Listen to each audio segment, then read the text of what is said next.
अस्सलामुअलैकुम वरहमतुल्लाहि वबरकातुहू। बिस्मिल्लाहिर्रहमानिर्रहीम। किताब दावतुल अमीर की चौथी किस्त में खुशामदीद। आज हम सफ़ा नंबर 22 से शुरू करेंगे। रसूल करीम सल्लल्लाहु अलैहि वसल्लम से यह भी मरवी है कि आप सल्लल्लाहु अलैहि वसल्लम ने हज़रत फ़ातिमा रज़ियल्लाहु ताला अन्हा से इस मर्ज़ में जिसमें आप सल्लल्लाहु अलैहि वसल्लम फ़ौत हुए फरमाया कि इन्न जिब्रील काना युआरिदुनील कुरआन फ़ी कुल्लि आमिन मर्रतन व इन्नहु आरदनी बिल कुरआनिल आमा मर्रतैनि व अख़बरनी अन्नहु लम यकुन नबिय्यु इल्ला आशा निस्फ़ल्लज़ी क़ब्लहु व अख़बरनी अन्न ईसा इब्न मरियम आशा 20 व मियत सनतिन वला अरानी इल्ला ज़ाहिबन अला रासि 60। यानी जिब्रील हर साल एक दफ़ा मुझे कुरान सुनाते थे, मगर इस दफ़ा 2 दफ़ा सुनाया है। और मुझे उन्होंने ख़बर दी है कि कोई नबी नहीं गुज़रा कि जिसकी उम्र पहले नबी से आदी ना हुई हो। और ये भी उन्होंने मुझे ख़बर दी है कि हज़रत के ईसा इब्न मरियम 120 साल की उम्र तक ज़िंदा रहे थे। बस मैं समझता हूँ कि मेरी उम्र 60 बरस की होगी, करीब होगी। इस रवायत का मज़मून इल्हामी है, क्योंकि इसमें रसूल करीम सल्लल्लाहु अलैहि वसल्लम अपनी तरफ से कोई बात नहीं बयान फरमाते, बल्कि जिब्राईल अलैहिस्सलाम की बताई हुई बात बताते हैं, जो ये है कि हज़रत ईसा अलैहिस्सलाम की उम्र 120 साल की थी। बस लोगों का ये ख्याल कि आप 32-33 साल की उम्र में आसमान पर उठाए गए थे गलत हुआ। क्यों कि अगर हज़रत मसीह अलैहिस्सलाम इस उम्र में आसमान पर उठाए गए थे तो आपकी उम्र बजाय 120 साल के रसूल करीम सल्लल्लाहु अलैहि वसल्लम के ज़माने तकरीबन 600 साल की बनती है। और इस सूरत में चाहिए था कि रसूल सल्लल्लाहु अलैहि वसल्लम कम से कम 300 साल तक उम्र पाते, मगर आन हज़रत सल्लल्लाहु अलैहि वसल्लम का 63 साल की उम्र में फ़ौत हो जाना और इल्हामन आपको बताया जाना कि हज़रत ईसा अलैहिस्सलाम 120 साल की उम्र में फ़ौत हो गए, साबित करता है कि हज़रत ईसा अलैहिस्सलाम की ज़िंदगी और आसमान पर आपका बैठा होना रसूल करीम सल्लल्लाहु अलैहि वसल्लम की तालीम के सरासर ख़िलाफ़ है। और आप सल्लल्लाहु अलैहि वसल्लम के इल्हामात इसे रद्द करते हैं। और जब अम्र वाक़या ये है तो हम लोग किसी के कहने से किस तरह हज़रत मसीह अलैहिस्सलाम की हयात के कायल हो सकते हैं और आन हज़रत सल्लल्लाहु अलैहि वसल्लम को छोड़ सकते हैं।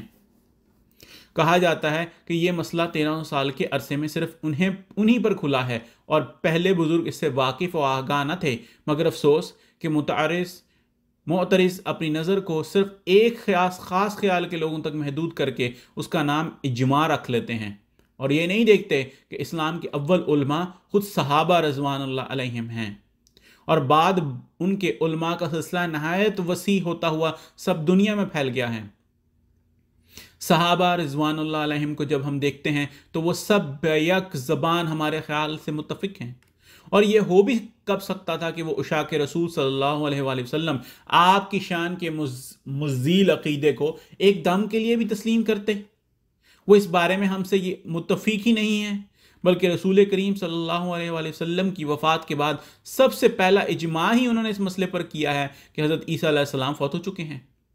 चुनाचे किताब अहादीस और तवारीख़ में ये रिवायत दर्ज है कि रसूल करीम सल्लल्लाहु अलैहि वसल्लम की वफ़ात का सहाबा रिज़वानुल्लाह अलैहिम पर इस कदर असर हुआ कि वह घबरा गए और बाद से तो बोला भी ना जाता था और बाद से चला भी ना जाता था और बाद अपने हवास और अपनी अकल को काबू में ना रख सके और बास पर तो इस सदमे का ऐसा असर हुआ कि वो चंद दिन में घुल घुल कर फौत हो गए।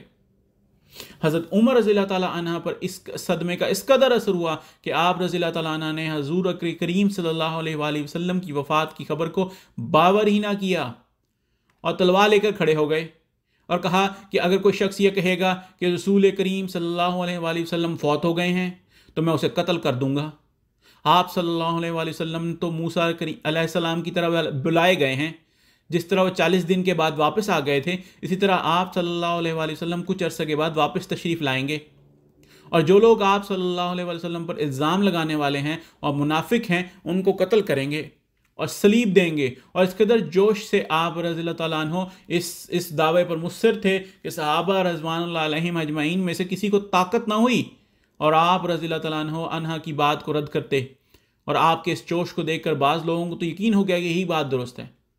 हाँ, हज़रत सल्लल्लाहु अलैहि वसल्लम फ़ौत नहीं हुए और उनके चेहरों पर खुशी के आसार ज़ाहिर होने लगे और या तो सर डाले बैठे थे या खुशी से उन्होंने सर उठा लिए। इस हालत को देखकर बास दूर अंदेश सहाबा ने एक सहाबी को दौड़ाया कि वो हज़रत अबू बकर रज़ियल्लाहु ताला अन्हा को, जो इस वजह से कि दरमियान में आन हज़रत सल्लल्लाहु अलैहि वसल्लम की तबीयत कुछ अच्छी हो गई थी, आप सल्लल्लाहु अलैहि वसल्लम की इजाज़त से मदीना के पास ही एक गाँव की तरफ गए हुए थे, जल्द ले आए।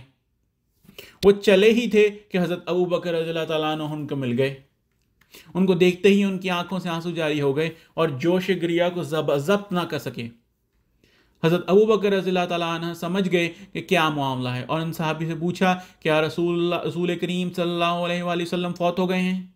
उन्होंने जवाब दिया कि हज़रत उमर रज़ियल्लाहु ताला अन्हु कहते हैं कि जो शख्स कहेगा कि रसूल करीम सल्लल्लाहु अलैहि वसल्लम फौत हो गए हैं, मैं उसकी गर्दन तलवार से उड़ा दूंगा।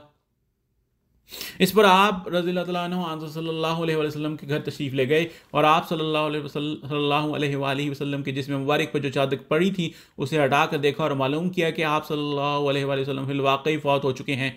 अपने महबूब की जुदाई के सदमे से उनके आंसू जारी हो गए और नीचे झुक कर आप सल्लल्लाहु अलैहि वसल्लम की पेशानी पर बोसा दिया और कहा कि वो बाखुदा अल्लाह ताला तुझ पर 2 मौतें जमा नहीं करेगा।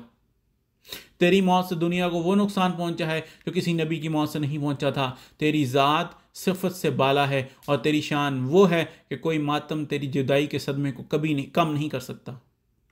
अगर तेरी मौत का रोकना हमारी ताकत में होता तो हम सब अपनी जानें देकर तेरी मौत को रोक देते।